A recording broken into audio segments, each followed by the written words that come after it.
Hello everyone, आज के इस वीडियो लेक्चर में हम डिस्कस करने वाले जायरोस्कोप का क्या इफ़ेक्ट होता है ऑटोमोबाइल व्हीकल पे। कि जैसे कि एक कार है, उसके ऊपर मैं पूछूं कि जायरोस्कोप का क्या इफ़ेक्ट होगा, उसका जो जायरोस्कोपिक कपल है उसकी वजह से उस कार पे क्या इफ़ेक्ट होगा, तो वो इस वीडियो लेक्चर में हम कवर करेंगे। साथ ही इसको इस तरीके से भी बोल सकते हैं कि जो स्टेबिलिटी होती है 4 व्हील ड्राइव की, जब वो टर्न करती है, किसी कर्व पाथ में घूमती है, तो उस पर क्या इफ़ेक्ट होते हैं, जो उसका वेट होता है, जो जायरोस्कोपिक कपल होता है, या बात करें हम सेंट्रीफ्यूगल फोर्स जिसकी वजह से एक्ट करेगा सेंट्रीफ्यूगल कपल, तो उन वजह से क्या इफ़ेक्ट होता है आपका ओवरऑल, वो सब कुछ हम इस वीडियो में कवर करने वाले हैं। तो one by one, step by step हम सब कुछ कवर करेंगे। तो जस्ट पहले देखो कि हम बात कर रहे हैं ऑटोमोबाइल व्हीकल की, मतलब कि कोई भी एक कार एज्यूम कर लो। मैं ये कार आपके लिए एक लेकर आ गई, क्लियर। अब ये कार है, इसमें कितने व्हील है? 4 व्हील। तो हमारा टॉपिक भी यही है, जो 4 व्हील ड्राइव है उसकी हम बात कर रहे हैं, ठीक है। तो इसके जो 4 व्हील है 1 2 3 4, उसी तरीके से मैंने यहाँ पे शो कर दिया 1 2 3 4 व्हील है। कोई अगर मैं इस कार को टॉप व्यू से देखूँ, अगर मैं कोई बंदा यहाँ पे खड़ा है और उसको ऊपर से नीचे की तरफ देख रहा है इस कार को, जैसे कि आप अभी वीडियो में देख रहे हो, और ये ऑरेंज कलर का जो ये बॉडी है वो मैं हटा दूँ इस कार की, तो आपको क्या दिखेगा? इसके 4 पहिए दिखेंगे, 4 व्हील दिखेंगे, और इसके ऊपर जो चेजिस पे जो इंजन वगैरह लगा है वो आपको दिखाई देगा। तो मान लिया यहाँ पे कहीं पे कोई इंजन लगा हुआ है, क्लियर, और ये इसकी चेजिस है और ये इसके चारों व्हील है, क्लियर, समझ में आ गया। अब देखो होता क्या है, हम बात कर रहे हैं कि ये जो 4 व्हील ड्राइव है, जो कि हमारी कार है, यहाँ पर हम कार को लेकर चल रहे हैं, तो ये टर्न कर रही है इस तरीके से, इसने यहाँ टर्न किया या फिर इसने इस तरीके से इधर टर्न किया, या तो ये राइट में टर्न करेगी या तो ये लेफ्ट में टर्न करेगी। 2 केस बनते हैं यहाँ पे। तो हम इसको कहाँ से देख रहे हैं? पीछे की तरफ से देख रहे हैं।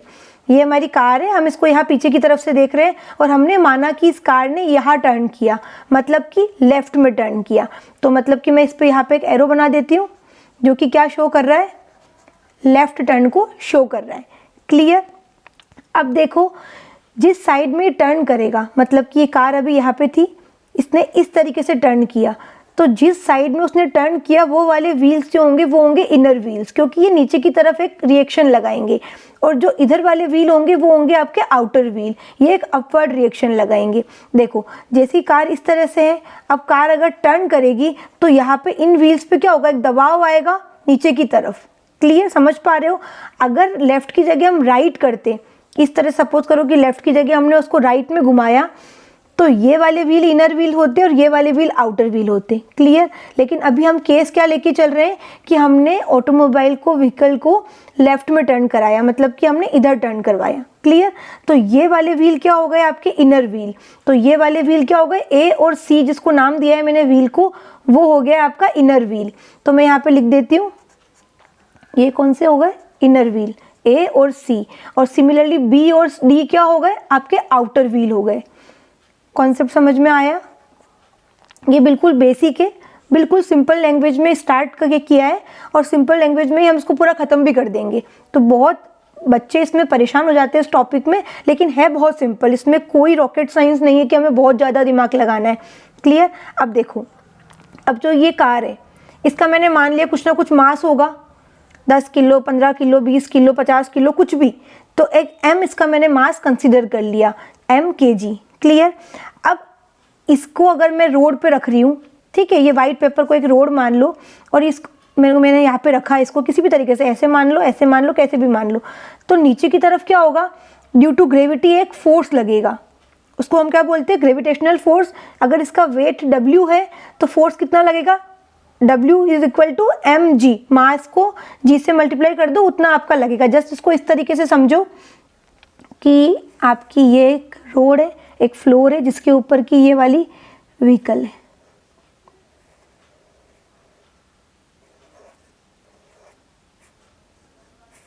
ठीक है। कुछ भी ऑब्जेक्ट मान लो, कार मान लो, कुछ भी मान लो। अब ड्यू टू ग्रेविटी क्या होगा? नीचे की तरफ एक फोर्स लगेगा।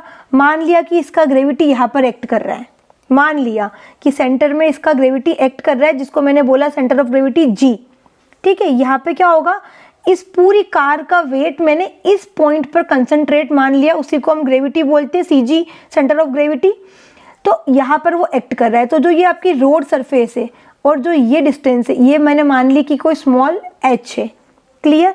तो यहाँ पे सेंटर ऑफ ग्रेविटी एक्ट कर रही है, तो इसी पॉइंट से नीचे की तरफ क्या होगा, मान लिया इसका वेट W एक्ट कर रहा है।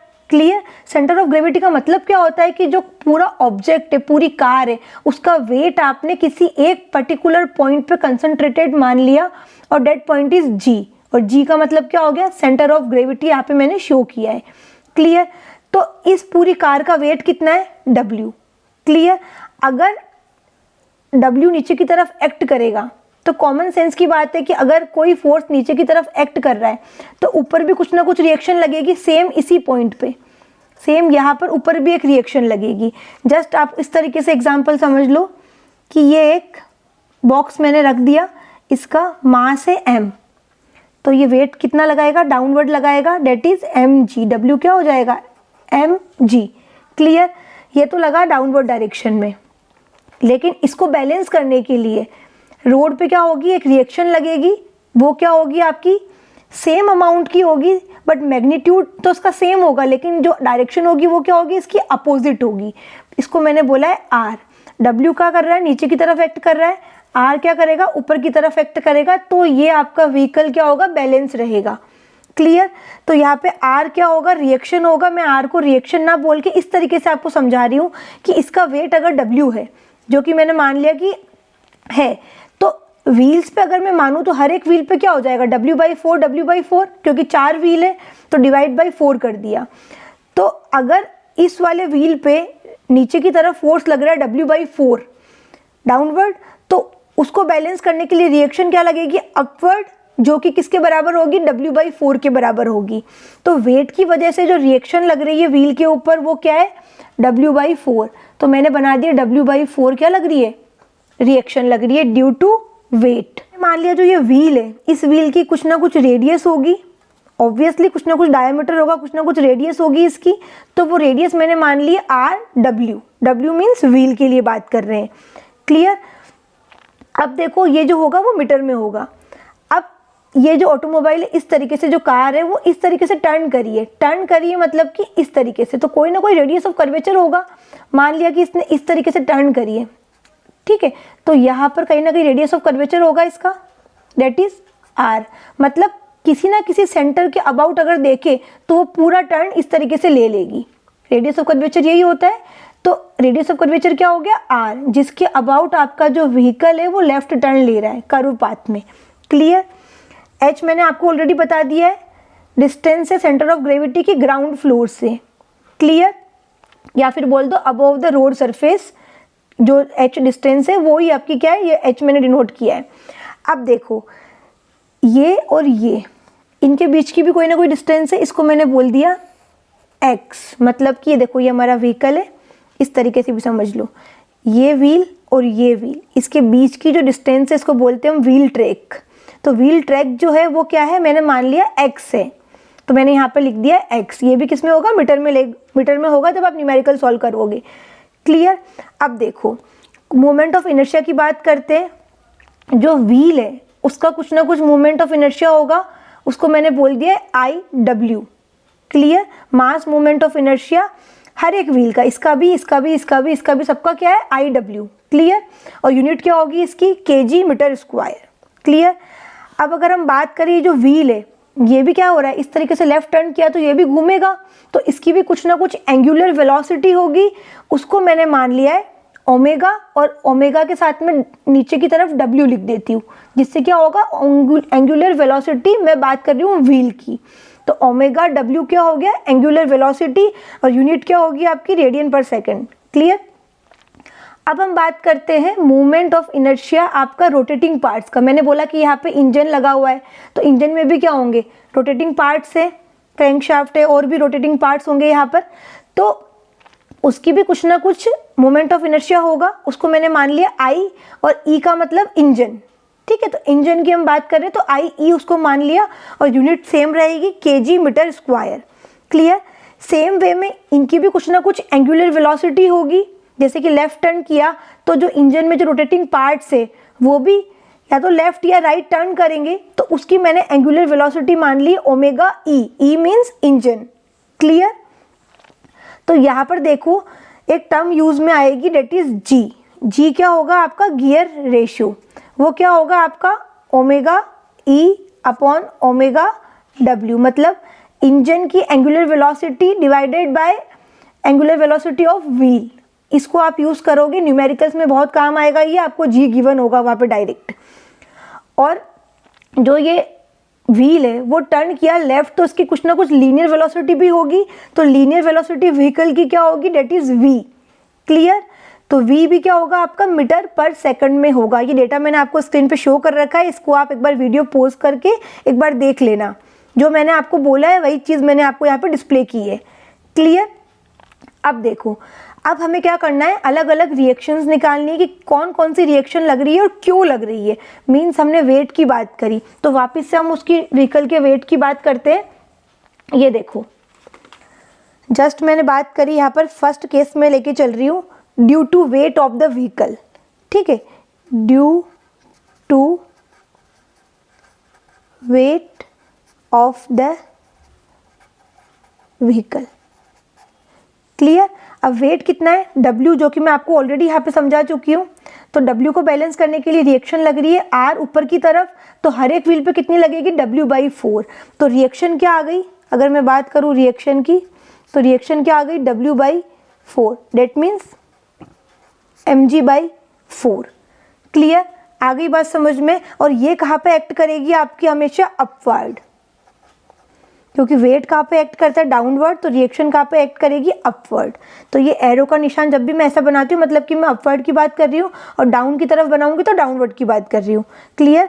तो ड्यू टू वेट अगर मैं बात करूँ, मैं बार बार धीरे धीरे समझा रही हूँ इसीलिए, ताकि आपको यहीं पर पूरा कॉन्सेप्ट एक ही बार में समझ में आ जाए। तो जब आप न्यूमेरिकल करोगे, इसके नेक्स्ट में जब हम न्यूमेरिकल करेंगे, तो आपको सिंगल 1% भी डाउट नहीं आएगा। क्लियर? तो ड्यू टू वेट क्या हो गया, रिएक्शन कितनी आ गई आपकी, mg/4 हर एक व्हील पे। ये किसके लिए, हर एक व्हील पे, each wheel, for each wheel आप यहाँ पे मेंशन कर सकते हो। क्लियर? जो हमने रिएक्शन निकाल दी। अब हम बात करेंगे सेकंड, जायरोस्कोपिक कपल की वजह से क्या हो रहा है। क्लियर? जायरोस्कोपिक कपल की वजह से क्या इफेक्ट है, तो आप इसको इस तरीके से भी लिख सकते हो, effect due to gyroscopic couple. Clear? अब हम इसकी बात कर रहे हैं। तो अब आप देखो, जब हमने जायरोस्कोप पढ़ा था तो हमने बताया था कि सी का एक फॉर्मूला निकल के आया था उस टाइम पे, that is I omega P, यही निकल के आया था। हमने इस कैसे निकल के आया था वो भी हमने डिराइव किया था, और इसको शिप के रिगार्डिंग, एरोप्लेन के रिगार्डिंग बहुत यूज़ किया था। अब हम बात कर रहे हैं ऑटोमोबाइल की। तो ऑटोमोबाइल में क्या हो रहा है, एक तो आपका व्हील मूव कर रहा है, उसकी एंगुलर वेलोसिटी है, और एक आपकी जो इंजन है, उस इंजन में जो रोटेटिंग पार्ट्स है उसकी भी एंगुलर वेलोसिटी यहाँ पे यूज़ आ रही है। तो यहाँ पे जो C होगा वो सिंपल इस तरीके से नहीं निकलेगा, दो डिवाइड होगा दो कैटेगरी में। दोनों कैटेगरी क्या होगी, एक बार व्हील के लिए बात करेंगे और एक बार हम जो इंजन में रोटेटिंग पार्ट्स है उसके लिए बात करेंगे। क्लियर? तो जब हम व्हील के लिए, तो इसको सीखो, अभी इस वाले केस में हम क्या करेंगे, दो पार्ट्स में डिवाइड करेंगे, माने इस तरीके से CW की व्हील के लिए हम बात कर रहे हैं, और एक बार हम बात करेंगे CE जो कि रोटेटिंग पार्ट इंजन में है, उसके लिए हम बात करेंगे। एंड इन दोनों की हेल्प से हम क्या फाइंड करेंगे, C फाइंड करेंगे, जो कि होगा जायरोस्कोपिक कपल। क्लियर? तो 1 बाय 1 चलते हैं। सबसे पहले CW की बात करते हैं। अब CW को देखो, CW क्या होगा, I ओमेगा P, फॉर्मूला यही होता है, I ओमेगा P। क्लियर? अब देखो यहाँ पे हम व्हील की बात कर रहे हैं, तो I भी कौन सा वाला आएगा, व्हील वाला आएगा, ओमेगा भी कौन सा वाला आएगा, व्हील वाला आएगा। क्लियर? अब व्हील कितने होते हैं, ये तो हमने एक व्हील के लिए बात कर ली। 4 व्हील्स के लिए क्या होगा, अगर हम 4 व्हील्स की बात करें तो CW क्या हो जाएगा, 4 से मल्टीप्लाई कर दो इस पूरी इक्वेशन को, I W ओमेगा W और ओमेगा P। क्लियर? क्योंकि यहाँ पे सिर्फ एक व्हील की बात हुई थी, यहाँ पे 4 व्हील की बात हुई, इसलिए 4 से मल्टीप्लाई कर दिया। आई होप यहाँ तक समझ में आ गया होगा, कोई दिक्कत नहीं है। अब देखो, ये तो CW की बात हो गई। अब हम CE की बात करते हैं। CE की बात करेंगे, CE की मतलब कि, एंड इसको इस तरीके से लिख सकते हैं, due to rotating parts of the engine. CE क्या होगा, I ओमेगा P। अब इंजन की बात कर रहे हो तो यहाँ पे भी ई लगा दो, यहाँ पे भी ई लगा दो, मतलब कि जो ओमेगा होगा वो भी ई वाला काम में आएगा, जो आई होगा मास मोमेंट ऑफ इनर्शिया वो भी आपका इंजन वाला काम में आएगा। न्यूमेरिकल में आपको हर चीज़ गिवन होगी और कुछ अननोन होगा या कोई कंडीशन दी होगी, तो इस टॉपिक के जो न्यूमेरिकल होते हैं उसको बहुत ध्यान से पढ़ने की रिक्वायरमेंट होती है, नहीं तो हम न्यूमेरिकल को ही समझ नहीं पाते, और जब न्यूमेरिकली समझ में नहीं आएगा, गिवन डेटा ही समझ में नहीं आएगा, तो आप उसको सॉल्व करने में दिक्कत पाओगे अपने आप को। तो अब देखो क्या हुआ, ये हो गया, ये इस तरीके से निकल के आ गया। अब मैंने बोला कि यहाँ पे एक टर्म यूज में आएगी जी, जिसको मैंने बोला है गियर रेशियो ओमेगा ई अपॉन ओमेगा डब्ल्यू। तो देखो यहाँ पे ओमेगा ई की जगह मैं ओमेगा ई की जगह जी ओमेगा डब्ल्यू लिख सकती हूँ। क्रॉस मल्टीप्लिकेशन अगर करो इसको तो आई ई ऐसा का ऐसा ही, ओमेगा ई की जगह मैंने लिखा जी ओमेगा डब्ल्यू और ओमेगा पी ऐसे का ऐसे ही, इसको इस तरीके से लिख सकते हैं। तो मेरे पास में इक्वेशन कितनी आ गई है, मैं इसको भी एक इक्वेशन नाम दे देती हूँ 1, क्योंकि ये भी इंपॉर्टेंट है, न्यूमेरिकल में काम आएगी। इसको मैंने इक्वेशन नंबर 2 दे दिया, इसको मैंने इक्वेशन नंबर 3 दे दिया। क्लियर। अब सी डब्ल्यू भी है, सी ई भी है, सी डब्ल्यू भी है, सी डी ई भी है, तो हम सी निकाल सकते हैं, जाइरोस्कोपिक कपल। डेट मीन्स सी अगर निकालना है तो मुझे क्या करना पड़ेगा, इक्वेशन 2 प्लस करें या माइनस करें अभी पता नहीं, तो प्लस माइनस लगा दिया, इक्वेशन 3। आ रही है बात समझ में। अब प्लस माइनस का कॉन्सेप्ट मैं भी आपको बताती हूँ। जस्ट अभी आप देखो सी की जगह क्या लिख सकते हैं, C W plus minus equation 3 में क्या है सी ई, ये आपके पास में आया सी, यही इसी तरीके से आएगा। अब इसमें हम वैल्यूज पुट करेंगे। क्लियर, वैल्यूज पुट कर देते हैं इक्वेशन 2 और इक्वेशन 3 से। तो वैल्यू क्या आएगी आपके पास में 4 I W omega W omega P plus minus C E की वैल्यू इक्वेशन 3 से I E G omega W omega P, ये निकल के आ रही है। इसको और सिंप्लीफाई कर सकते हो, जो कॉमन आ रही है चीज़ें वो आप कॉमन ले लो बाहर। क्या कॉमन निकल के आ सकता है, ओमेगा डब्ल्यू दोनों में है और ओमेगा पी भी दोनों में है। तो यहाँ पे क्या बचा 4 आई डब्ल्यू प्लस माइनस ऐसे का ऐसे रहने दो, और इधर की तरफ क्या बचेगा जी और क्या बचेगा आई ई, तो ये जी और ये आई ई। क्लियर, आ गई बात समझ में। ये आपके पास में आ गया सी, तो आपके पास में सी का फॉर्मूला आ गया। आप डायरेक्ट इस वाले फॉर्मूले को न्यूमेरिकल में रख के भी सॉल्व कर सकते हो। अब यहाँ पर देखो प्लस और माइनस दो कंडीशंस बन रही है। अब दोनों कंडीशन किस तरीके से, अगर मैं बात करूँ प्लस मुझे कब लेना है, प्लस मुझे लेना है जब आपका व्हील, ठीक है, व्हील को मैं डब्ल्यू से शो कर रही हूँ एंड इंजन को मैंने शो किया है ई, ये दोनों क्या हो गए सेम डायरेक्शन में मूव कर रहे हैं। अगर व्हील लेफ्ट में कर रहा है, एंगुलर वेलोसिटी उसकी लेफ्ट में है, तो इसकी भी क्या है, ये भी लेफ्ट साइड में ही मूव कर रहा है। दोनों की डायरेक्शन जो सेंस है वो सेम है। और नेगेटिव कब हम बात करेंगे, जब आपका सपोज करो व्हील तो आपका इस तरीके से और इंजन के जो रोटेटिंग पार्ट्स है वो अलग डायरेक्शन में मूव कर रहे हैं, तो उस कंडीशन में हम क्या लेंगे, नेगेटिव लेंगे। जब व्हील और इंजन के रोटेटिंग पार्ट्स दोनों सेम डायरेक्शन में हैं तो हम प्लस लेंगे, और व्हील और जो इंजन के अंदर रोटेटिंग पार्ट्स है वो डिफरेंट डायरेक्शन में होंगे तो हम यहाँ पे माइनस साइन यूज़ करेंगे। तो न्यूमेरिकल में हमें दिया होगा तो उसके हिसाब से हम यहाँ पे प्लस या फिर माइनस यूज़ करेंगे। क्लियर, तो ये समझ में आ गया। इसको इक्वेशन नंबर आप 4 नाम दे दो। आ गई बात समझ में। अब इक्वेशन नंबर 2 के यहाँ पे देखो 4 आई डब्ल्यू ओमेगा पी, इसको भी आप सिंप्लीफाई कर सकते हो। किस तरीके से, ओमेगा पी क्या होता है, प्रिसीजन एक्सिस की एंगुलर वेलोसिटी। जो जाइरोस्कोप हमने पूरा पढ़ा है इतना, उसमें हमने 1000 बार बोला है, that is V by R. R क्या है यहाँ पे, रेडियस ऑफ कर्वेचर। और अगर मैं बात करूँ ओमेगा डब्ल्यू की, तो ये क्या है, एंगुलर वेलोसिटी ऑफ व्हील। तो यहाँ पे क्या होगा, वेलोसिटी पर यूनिट रेडियस पर टाइम, यहाँ पे रेडियस आएगा, सॉरी, तो रेडियस कौन सी वाली, व्हील की रेडियस आएगी जब हम व्हील की बात कर रहे हैं, तो आर डब्ल्यू यहाँ पे आएगा। क्लियर, तो ये और ये में कंफ्यूज मत होना, यहाँ पे कैपिटल आर है, it is radius of curvature, और यहाँ पे आर डब्ल्यू या फिर स्मॉल आर बोल दो जो कि व्हील की रेडियस होगी। क्लियर, तो ये दोनों वैल्यू को अगर मैं यहाँ पे पुट कर दूँ तो इसका भी कुछ ना कुछ फॉर्मूला निकल के आ सकता है। तो उसको सिंप्लीफाई कर सकते हो, क्योंकि न्यूमेरिकल जब आप सॉल्व करोगे तो आपको इस वाली इक्वेशन को सिंप्लीफाई करके जो फॉर्मूला आएगा वो वहाँ पे यूज़ करना है। तो मैं इक्वेशन 2 को ही और सिंप्लीफाई कर रही हूँ।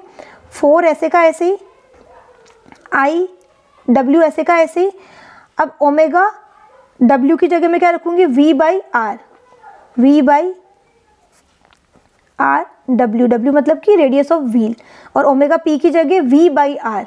तो वी एक ऑलरेडी है और एक और आएगा तो वी स्क्वायर बोल दो, और यहाँ पे आर मल्टीप्लाई में और आ जाएगा। तो आपका ये फॉर्मूला हो गया आपका सी डब्ल्यू का, जायरोस्कोपिक कपल, जब हम व्हील की बात कर रहे हैं। क्लियर। अब देखो इसी को भी कन्वर्ट कर सकते हो इसी तरीके से, आई ई ऐसे का ऐसे ही, जी ऐसे का ऐसे ही, ओमेगा यहाँ पे डब्ल्यू आ रहा है, मतलब कि हम क्या बात कर रहे हैं, ये वाली v अपॉन आर डब्ल्यू, और ओमेगा पी की जगह क्या रखोगे, v बाई आर। तो v और v स्क्वायर हो गया, और r नीचे ऐसे का ऐसे ही रख लो। तो ये फॉर्मूला किसका हो गया, आपका सी का हो गया। क्लियर। तो जो ये वाले फॉर्मूलाज मैंने लिखे हैं ये न्यूमेरिकल्स में डायरेक्ट आपको पुट करने, डेरिवेशन में चाहे आप यहाँ पर इसको और सिंप्लीफाई करो ना करो, आपकी इच्छा है, मैं सजेस्ट करूँगी कि कर दो। क्लियर। और न्यूमेरिकल जब करोगे तो आपको इक्वेशन नंबर 1 काम में आएगी, इक्वेशन नंबर आपकी 2 और 3 को जो मैंने सिंप्लीफाई किया है वो आपकी डायरेक्ट काम में आएगी, और इक्वेशन नंबर 4 भी काम में आएगी। ये बात मैंने कब करी है, जब मैंने बात की है जायरोस्कोपिक कपल के रिगार्डिंग कि जायरोस्कोपिक कपल का क्या इफेक्ट होता है।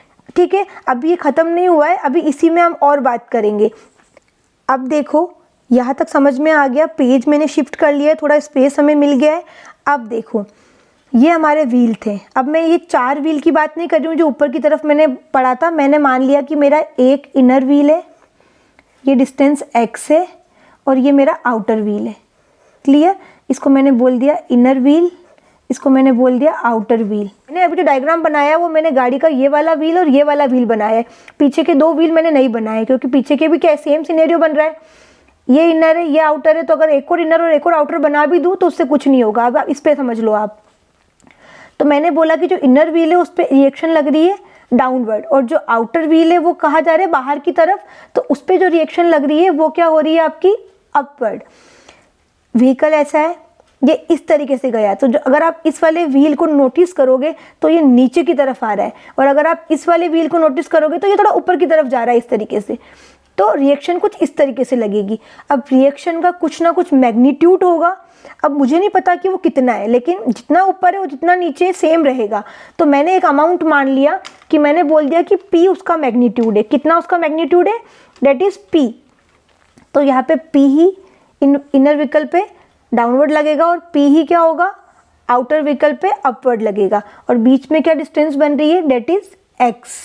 तो कपल फॉर्म हो रहा है, एक फोर्स ऊपर एक फोर्स नीचे, दोनों फोर्स क्या है, एक दूसरे के पैरेलल, और बीच की डिस्टेंस कितनी है, x। तो कपल अगर मैं बोलूँ क्या होता है, तो कपल यही तो होता है, फोर्स P मल्टीप्लाई में डिस्टेंस कितनी है, x। यही होता है कपल। जो बेसिक मैकेनिक्स पढ़े हो आप, जब आपने इंजीनियरिंग मैकेनिक्स स्टार्ट की थी फर्स्ट ईयर में, तभी ये पढ़ा दिया जाता है। ठीक है, तो ये उस टाइम का कॉन्सेप्ट है। आ गई बात समझ में। तो अब यहाँ पर देखो हो क्या रहा है, अगर मैं बात करूँ P कितना होगा, तो P कितना होगा, अगर मैं बात करूँ P की, तो P होगा आपका C बाई एक्स। इसी तरीके से निकाल सकते हो, P की वैल्यू क्या हो गई, C बाई एक्स। इस इक्वेशन को मैंने नाम दे दिया 5। नाम मैं बार बार हर इक्वेशन को इसलिए दे रही हूँ कि जब भी हम आगे कोई इक्वेशन यूज़ करेंगे तो आपको कैच करने में इजी रहेगा कि मैं कहाँ की बात कर रही हूँ, नहीं तो आप ढूंढते ही फिरोगे कि मैं कहाँ की बात कर रही हूँ। तो C बाई एक्स हो गया। क्लियर। इसी तरीके से बन रहा है। अब C मैं ऑलरेडी निकाल चुकी हूँ, P क्या निकल के आ रहा है मेरा, C बाई एक्स। और तो यहाँ पर इक्वेशन नंबर 4 में C की वैल्यू हम ऑलरेडी निकाल चुके हैं, तो हम P निकाल सकते हैं। P क्या है, रिएक्शंस जब आपका जायरोस्कोपिक कपल एक्ट कर रहा है। अभी हमारा सेकंड जो टॉपिक हमने स्टार्ट किया है, effect due to gyroscopic couple, second point, वो भी खत्म नहीं हुआ है। तो P क्या हो जाएगा, C बाई एक्स। तो C कितना है आपका, जो इक्वेशन नंबर 4 में है, अपॉन में x। क्लियर। तो मैं इसको यहाँ पे आपको मेंशन कर देती हूँ। ये P निकल के आया आपका ओवरऑल, मतलब कि दोनों व्हील के लिए, इनर और आउटर दोनों के लिए निकल के आया। अगर मैं ईच की बात करूं अलग अलग, कि इनर के लिए और आउटर के लिए, तो क्या हो जाएगा, इसको डिवाइड बाई 2 कर दो, तो क्या हो जाएगा, p/2 हो जाएगा। तो वर्टिकल रिएक्शन अगर मैं each outer and inner wheel की बात करूं, मैं यहाँ पे लिख भी देती हूँ ताकि आपको कंफ्यूजन नहीं होगा। Vertical reaction at each inner and outer wheel, तो वो कितनी होगी, वो होगी आपकी p/2 और p की वैल्यू कितनी है, c/x, तो इसको आप लिख सकते हो c/x और ये 2 ऑलरेडी ऐसे का ऐसे ही, तो आप इस तरीके से लिखोगे c/2x। तो ये वैल्यू जो ये निकल के आई है ये भी बहुत इंपॉर्टेंट है, ये आपके काम में आएगी जब आप न्यूमेरिकल सॉल्व करोगे। तो चाहो तो आप इसको भी इक्वेशन नंबर 5 दे दो, क्योंकि इक्वेशन नंबर 5 भी न्यूमेरिकल्स में काम में आएगी। क्लियर। तो अब देखो थोड़ा सा ब्रीफ में आपको फिर से एक बार एक्सप्लेन कर देती हूँ। हमने जायरोस्कोपिक कपल निकाला, दैट इज सी, और सी कैसे निकला, व्हील के लिए और रोटेटिंग पार्ट जो इंजन में उनका कॉम्बिनेशन से निकला। प्लस और माइनस बता दिया, अगर सेम डायरेक्शन है सेम सेंस है तो प्लस आएगा, अगर व्हील का और इंजन के रोटेटिंग पार्ट्स का डिफरेंट सेंस है, अलग अलग है, ऑपोजिट है, तो माइनस आएगा। अब वर्टिकल रिएक्शन मैंने बता दी कि मैंने कोई पी एज्यूम कर ली थी जब जायरोस्कोपिक कपल की हम बात कर रहे थे। तो पी जब हमने बात करी है तो एक कपल निकला, that is C is equal to P multiply में एक्स, बेसिक मैकेनिक्स लगाई थी। तो यहाँ से हमने P की वैल्यू निकाल दी, जो हमारा रिएक्शन का मैग्नीट्यूड है वो हमने निकाल दिया। लेकिन ये P क्या है, इनर और आउटर दोनों के लिए था, हमें अलग अलग चाहिए, इनर के लिए भी और आउटर के लिए भी। तो हम क्या करेंगे, p/2 कर देंगे। तो p की वैल्यू क्या है, c/x, तो c/x और डिवाइड में ये 2 ऑलरेडी हो गया, तो c/2x वैल्यू हो गई, जो कि आपकी इनर पे भी लगेगी और यही वैल्यू आपकी आउटर पे भी लगेगी। अब जब हम बात करें इनर पे और जब हम बात करें आउटर पे, तो आप ये ध्यान रखना, जब मैं इनर की बात करूंगी तो होगा डाउनवर्ड, और जब मैं आउटर की बात करूंगी तो यही अमाउंट क्या होगा, अपवर्ड होगा। तो c/2x डाउनवर्ड डायरेक्शन में जब इनर की बात करोगे, c/2x अपवर्ड डायरेक्शन में जब आउटर की बात करोगे। और व्हाट इज c/2x, c/2x है आपका जस्ट p/2। क्या है ये अमाउंट, ये अमाउंट क्या है, ये अमाउंट जस्ट कुछ नहीं p/2 है, जो आपकी रिएक्शन है, जो कि आपकी इनर एंड आउटर व्हील पे लग रही है। तो आप चाहो तो अपने जो डायग्राम बनाया था उस पे भी आप मेंशन कर सकते हो p/2, इनर पे डाउनवर्ड लगा दो और आउटर पे आप उसको अपवर्ड लगा दो। मैं आपको बता ही देती हूँ डायग्राम के अंदर। देखो ये हमारा डायग्राम था, ये हमारा डायग्राम था अभी, तो इसी के अंदर मैं आपको चेंज करके बता देती हूँ। देखो ये हमारा इनर व्हील है, इनर व्हील पे क्या लग रही है, डाउनवर्ड, तो एरो नीचे की तरफ बनाओ और यहाँ पे लिख दो p/2, और इस पे आउटर पे अपवर्ड लगेगी तो उसको लिख दो p/2। क्लियर। यही सेम चीज़ आप यहाँ पे भी और यहाँ पे भी मेंशन कर दो, यहाँ पे डाउनवर्ड p/2, यहाँ पे अपवर्ड p/2 चाहो तो। क्लियर, समझ में आ गया। तो ये जो हमने पढ़ा है वो जायरोस्कोपिक कपल का इफेक्ट पढ़ा है, टॉपिक अभी खत्म नहीं हुआ है। एक और चीज़ यहाँ पे एक्ट करेगी, एक और फोर्स एक्ट करता है जब भी हमारा व्हीकल किसी कर्व पाथ में चल रहा है। तो सपोज करो कि ये इस तरीके से कर्व पाथ में चल रहा है, तो सेंट्रीफ्यूगल फोर्स भी वहाँ पे एक्ट करेगा। तो सेंट्रीफ्यूगल फोर्स कैसे एक्ट करता है, उसकी वजह से कौन सा कपल फॉर्म होगा, वो अब हम डिस्कस करते हैं। तो मैं न्यू पेज ले लेती हूँ। अब हमें देखना है कि इफेक्ट जो आपका सेंट्रीफ्यूगल फोर्स की वजह से व्हीकल पे क्या हो रहा है।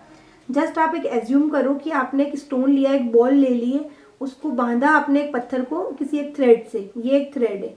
अब आप इसको घुमाते हो इस तरीके से, तो घुमाते हो तो सपोज करो कि ये कोई एक कर्व पाथ फॉलो करेगा, तो जो इसको पकड़ के रखेगा डेट इज होगा सेंट्रीपिटल फोर्स। ठीक है, सेंट्रीपिटल फोर्स। और जो एक बाहर आउटवर्ड डायरेक्शन में एक फोर्स एक्ट करेगा, जो उसको बाहर खींच के रखेगा, जो उसको बाहर की तरफ रखेगा, उसको हम बोलेंगे सेंट्रीफ्यूगल फोर्स Fc। क्लियर, बात आ गई समझ में। तो Fc क्या होता है, तो अब ये जो Fc है वो हमारा जब ऑटोमोबाइल व्हीकल, जो हमारी कार है, वो अगर ये टर्न ले रही है इस तरीके से, कर्व पाथ में टर्न कर रही है, तो वहां पे भी क्या होगा, एक फोर्स एक्ट करेगा जो कि बाहर की तरफ एक्ट करेगा, जो इस कार को ओवरटर्न करने की कोशिश करेगा, उल्टा करने की कोशिश करेगा। तो वो एक फोर्स एक्ट करेगा, तो उसकी वजह से कपल भी एक्ट करेगा। तो यहाँ पे देखो ये कार है, जस्ट मान लिया कि ये कार है, ठीक है, ये इस डायरेक्शन में जा रही है। यहाँ पे मैंने मान लिया CG, और CG से जो फ्लोर की जो हाइट है वो है हमारी h, ये हम बता चुके हैं पहले ही आपको। तो क्या होगा, एक आउटवर्ड फोर्स एक्ट करेगा। मैंने मान लिया कि एक फोर्स जो कहाँ पे एक्ट करता है, CG पे ही एक्ट करता है, जो CG पॉइंट है वहीं पे एक्ट करेगा। तो वो मैंने मान लिया FC एक फोर्स एक्ट कर रहा है। तो FC एक फोर्स एक्ट कर रहा है, that is centrifugal force. Height क्या है, H। तो ये कपल प्रोड्यूस कर रहा है जो कि इस गाड़ी को ओवरटर्न करने की कोशिश करेगा, उल्टा करने की कोशिश करेगा। तो वो कपल क्या होगा, मैं इसको ओवरटर्न कपल भी बोल सकती हूँ। तो उस ओवरटर्निंग कपल की कुछ ना कुछ वैल्यू होगी due to this force FC। तो कपल क्या होता है, फोर्स मल्टीप्लाई में परपेंडिकुलर डिस्टेंस। तो वही कॉन्सेप्ट हम यहाँ पे लगाएंगे। इंजीनियरिंग मैकेनिक्स के छोटे छोटे कॉन्सेप्ट है ये। तो यहाँ पे देखो, इसको इस तरीके से कर सकते हैं, ओवरटर्निंग कपल। कुछ नाम दे दो इसको, जैसे जाइरोस्कोपिक कपल को हमने C से डिनोट किया था, इसको CO से डिनोट कर दो ताकि कंफ्यूजन नहीं होगा न्यूमेरिकल सॉल्व करते टाइम भी और यहाँ पर भी। तो उसकी वैल्यू क्या होगी, फोर्स क्या है हमारा FC, और परपेंडिकुलर डिस्टेंस, परपेंडिकुलर डिस्टेंस क्या होगी, ये वाली। इस फोर्स के लिए ये डिस्टेंस क्या है, H परपेंडिकुलर है। तो ये हमारा क्या बन गया, ओवरटर्निंग कपल की हमारे पास में वैल्यू आ गई। अब FC क्या होता है, बार बार बता दिया है, सेंट्रीफ्यूगल फोर्स। और उसकी वैल्यू क्या होती है, ये भी आप सबको पता होगी, mv² अपॉन में R कौन सा वाला, बड़ा वाला, जो कि रेडियस ऑफ कर्वेचर को शो कर रहा है। क्लियर, यहाँ पे व्हील का R मत लिख देना, क्योंकि रेडियस ऑफ कर्वेचर के अबाउट ही आपका व्हीकल और जो कार है वो टर्न कर रही है। क्लियर, तो ये आपके पास में वैल्यू आ गई। इसको आप बोल सकते हो C0, जो कि है ओवरटर्निंग कपल। क्लियर, तो ये जो इफेक्ट हम पढ़ रहे हैं वो क्या पढ़ रहे हैं, जो हमारा सेंट्रीफ्यूगल कपल है उसकी वजह से आपके व्हीकल पे क्या इफेक्ट पड़ रहा है। तो आप यहाँ पे मेंशन कर सकते हो point number 3, effect due to centrifugal couple. Clear, आप इसको इस तरीके से यहाँ पे मेंशन कर दो ताकि डेरिवेशन में एग्जामिनर को भी समझ में आएगा और न्यूमेरिकल आने के चांसेस ज़्यादा होते हैं इस टॉपिक से। अब देखो क्या हो रहा है, ये निकाल दिया। अब जो ये कपल लग रहा है, ये कपल क्या कर रहा है, उसको ओवरटर्न करने की कोशिश कर रहा है व्हीकल को। तो यहाँ पे भी क्या होगा, उसको बैलेंस करने के लिए एक रिएक्शन लगेगी। उसका अमाउंट, उसका मैग्नीट्यूड हमें नहीं पता, तो मैंने उसको मान लिया कि कोई एक Q रिएक्शन लगेगी। क्या मान लिया मैंने, Q रिएक्शन लगेगी, एक Q रिएक्शन मैंने एज्यूम कर ली। ठीक है, अब देखो ये आपका इनर व्हील है, ये आपका आउटर व्हील है, बीच की डिस्टेंस को मैंने क्या बोला है, X। तो ये जो Q है वो भी क्या होगा, इस तरीके से एक्ट करेगा, डाउनवर्ड लगेगा इनर व्हील पे, आउटवर्ड लगेगा आउटर व्हील पे। यहाँ पे ये कौन सा है आपका इनर व्हील है और ये आपका कौन सा है, आउटर व्हील है। क्लियर, देखो ये हमारी कार है, ये हमारा इनर व्हील है और ये हमारा आउटर व्हील है। और गाड़ी क्या है, इस कर्व पाथ में लेफ्ट घूम रही है। तो नीचे वाला जो इनर व्हील है उस पर रिएक्शन नीचे की तरफ लगती है और जो आउटर व्हील है उस पर ऊपर की तरफ। तो इसी तरीके से सेम कॉन्सेप्ट जो पहले लगाया था वही यहाँ पे लगेगा। अब यहाँ पे अमाउंट हम चेंज मान लेते, Q मान लिया हमने। तो जो मैग्नीट्यूड है उसका क्या है, Q है। पहले हमने P माना था, अब हमने Q मान लिया। तो अगर मैं बात करूँ Q, तो इस जो कपल फॉर्म हो रहा है वो क्या हो रहा है, Q मल्टीप्लाई में X। तो यहाँ पे हम बात कर रहे हैं ओवरटर्निंग की, तो ओवरटर्निंग कपल ही फॉर्म हो रहा है, डेट इज Q मल्टीप्लाई में X। यहाँ पहले हम जायरोस्कोप की बात कर रहे थे तो जायरोस्कोपिक कपल लिख दिया। यहाँ पे ओवरटर्न की बात कर रहे हैं कि ओवरटर्न हो रहा है सेंट्रीफ्यूगल कपल लगने से, तो उसको ओवरटर्निंग कपल बोल दिया। ठीक है, नाम की बात है, कॉन्सेप्ट सही वही वाला सेम कॉन्सेप्ट है, कंफ्यूज मत होना, बहुत सिंपल है, लेकिन आपको जस्ट फ्रेश माइंड से उसको समझने की जरूरत है। अब देखो C0 क्या हो गया, Q फोर्स, परपेंडिकुलर डिस्टेंस मतलब इन दोनों के बीच की डिस्टेंस, दो पैरेलल फोर्सेज है, इनके बीच की डिस्टेंस X है, तो वो एक कपल फॉर्म करेगा जो कि बन गया Q मल्टीप्लाई में X। क्लियर, अब यहाँ से मुझे अगर Q निकालना पड़ जाए तो सेम निकाल सकती हूँ। Q क्या होगा, C0 अपॉन में X, ये हो गया मेरे पास में Q। Q क्या है, आपकी रिएक्शन है जो कि आपके इनर और आउटर व्हील पे लग रही है। अब ये नहीं कि सिर्फ इनर पे लग रही है या सिर्फ आउटर पे लग रही है, Q क्या है, दोनों है, इनर और आउटर दोनों की जब बात कर रहे हैं तब की है। अब मुझे अगर इनर की अलग बात करनी है और आउटर की अलग बात करनी है तो मैं इस तरीके से लिख सकती हूँ, वर्टिकल रिएक्शन, VR मतलब वर्टिकल रिएक्शन लिख दिया, आप अपने नोट्स में पूरा लिख लेना, एट ईच व्हील। अगर वर्टिकल रिएक्शन बात करूँ मैं ईच व्हील पे तो क्या हो जाएगा, Q तो टोटल है, तो ईच व्हील पे क्या हो गया, इनर और आउटर पे क्या क्या हो गया, Q/2। क्लियर, जैसे हमने P/2 किया था पिछली बार, तो यहाँ पे क्या हो गया q/2। आ रही है बात समझ में। अब ये तो हो गया आपका q/2, तो q/2 में q की वैल्यू अगर आप रख दो C0/x क्या है q की वैल्यू, और 2 ऐसे का ऐसे ही, तो यहाँ पे वैल्यू क्या बन के आ रही है C0/2x। ये आपकी आ रही है वर्टिकल रिएक्शन ईच व्हील पे, इनर और आउटर। आ गई बात समझ में। तो ये वाली इक्वेशन भी इंपॉर्टेंट है, इसको आप इक्वेशन नंबर, इसको आप 6 बोल दो, इसको आप 7 बोल दो। सारी इक्वेशंस क्या है कि काम में आएगी जब आप न्यूमेरिकल सॉल्व करोगे। C0 निकालने के लिए इक्वेशन नंबर 6 काम में आएगी, और x आपको गिवन होगा न्यूमेरिकल में, तो ये वहाँ पे काम में आएगी जब हम बात करेंगे सेंट्रीफ्यूगल फोर्स की वजह से कौन सी रिएक्शन आ रही है, डेट इज q/2। क्लियर। अब q/2 क्या है, इनर व्हील पे डाउनवर्ड है और आउटर व्हील पे अपवर्ड है। तो C0/2x जब हम बात करें इनर की तो वहाँ पे क्या है डाउनवर्ड है, और साथ ही में C0/2x जब हम बात करें आउटर व्हील की तो ये क्या है अपवर्ड लगेगी। ये इसका इफेक्ट है, वो आप ध्यान रखना, न्यूमेरिकल में पूछा जाता है। क्लियर। और आपको पता भी होना चाहिए, उसी के हिसाब से आप वहाँ पे न्यूमेरिकल में प्लस माइनस भी यूज़ करोगे। आ गई बात समझ में यहाँ तक। तो जो हमारा बेसिक डायग्राम था, जो मैंने एक ही डायग्राम बनाया था अच्छे से, तो उस डायग्राम को देखो आप, जैसे कि ये डायग्राम है, तो यहाँ पर आप क्या करोगे, सेम मेंशन कर दो q/2। ये क्या है C0/2x, C0/2x वो है क्या, ये यही तो है q/2। तो q/2 इनर पे लग रही है नीचे की तरफ, तो ये इनर व्हील है, इस पे मैंने बना दिया q/2 नीचे की तरफ, और आउटर व्हील पे q/2, C0/2x क्या है q/2, तो ये लग रहा है आपका ऊपर की तरफ। आगे बात समझ में। ये सेम चीज़ आप यहाँ पे और ये सेम चीज़ आप यहाँ पे कर सकते हो। ठीक है, कर लेना, मेरे पास स्पेस कम था, लिखने की जगह नहीं, इसलिए मैं यहाँ पे नहीं लिख रही हूँ। आगे बात समझ में। तो ये कंप्लीट था पूरा टॉपिक। फिर भी इसमें भी एक चीज़ बची है बताने की, वो मैं आपको बता देती हूँ। आपसे न्यूमेरिकल में इस तरीके से भी पूछा जाता है कि वर्टिकल रिएक्शन बताओ, क्यूमुलेटिव मतलब टोटल वर्टिकल रिएक्शन बताओ, आउटर व्हील पे कितनी होगी और इनर व्हील पे कितनी होगी।